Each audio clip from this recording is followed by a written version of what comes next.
Aujourd'hui est paru le 11e baromètre sur les discriminations au travail, un baromètre réalisé chaque année par le Défenseur des droits et l'OIT. L'OIT, c'est l'Organisation internationale du travail. Et les résultats sont assez éloquents, ou en tout cas laissent songeur, puisque ce baromètre met en valeur qu'une personne sur 4 se dit avoir été victime de propos ou de comportements stigmatisants dans son emploi.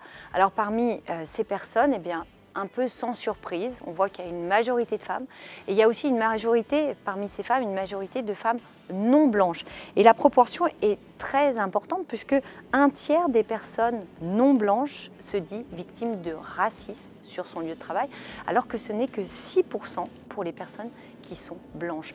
De la même façon, un peu sans surprise, les personnes qui se disent homosexuelles ou bisexuelles s'estiment beaucoup plus fréquemment victimes de violences ou de propos déplacés, puisque c'est un quart de ces personnes contre à peine 2% des personnes hétérosexuelles.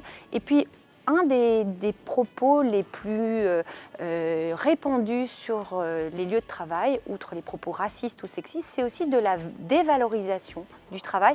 Et là, les femmes s'estiment largement plus dévalorisées que les hommes. Elles sont 1 sur 2 à le revendiquer, ou en tout cas à le dire. Et souvent, on leur fait le reproche de ne pas être assez présentes, de ne pas être assez investies dans leur travail. C'est souvent parce que, comme elles ont encore la charge des domestiques, eh bien, elles sont un peu moins présentes.